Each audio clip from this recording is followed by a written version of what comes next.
Allora, si parla tanto un po' del... C'è chi dice che il 2025 è stato un anno che ha riportato il pubblico in sala, c'è chi dice il contrario, ecco.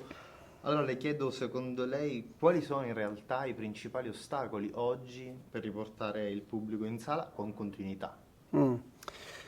Allora, io credo che si parta tutto dalle sceneggiature, cioè ormai semplicemente avere un cast di richiamo funziona fino a un certo punto, secondo me, e servono tante idee nuove e idee comunque che guardino al pubblico. Quando ciò avviene, il miracolo si compie, l'abbiamo visto, Follemente, Diamanti, insomma, film italiani che hanno intercettato un vasto pubblico ce ne sono stati. In questo senso sono d'accordo con chi dice vedo una luce alla fine del tunnel. Non vorrei però che fossero dei casi isolati. Cioè un film è un progetto e il progetto non può, è di un'industria, il progetto non può prescindere dal gusto degli spettatori. Quindi comunque io auspico che i film italiani cerchino sempre di più la via dello spettatore, cercare di capire che cosa lo spettatore vuole e trovare la sintesi tra ciò che lo spettatore vuole e ciò che noi vogliamo raccontargli. E poi vi dico in questo senso come lavorate anche sotto l'aspetto comunicativo in un momento in cui la comunicazione, la promozione di un film si fa attraverso forse mille modi, anche i più disparati, dove vi posizionate?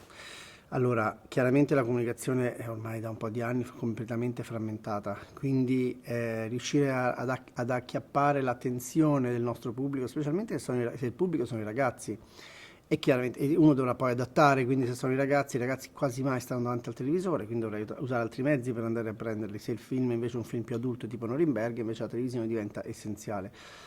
Ogni film è un abito su misura, quindi ogni volta è una campagna da fare ad hoc, non si possono fare le cose, come dire, in catena di montaggio.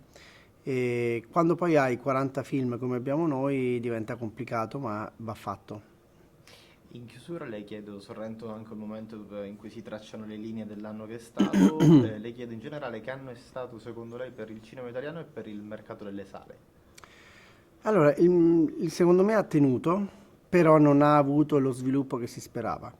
E di nuovo abbiamo avuto dei picchi, come appunto Probabilmente, oppure l'Eco dei Diamanti, abbiamo avuto Angelo Duro, insomma, questo parlo del cinema italiano.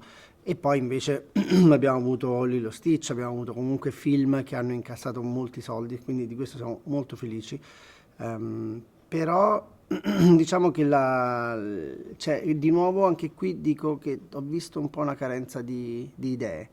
E quindi mi auguro che il cinema italiano e non metta in campo idee nuove e anche volti nuovi. Io temo che ci sia la possibilità che sia un po' di stanca e quindi bisogna riuscire a rivitalizzare il pubblico. È Eh sì. difficilissimo riuscire a attirare l'attenzione del pubblico. Grazie, Prego. grazie mille.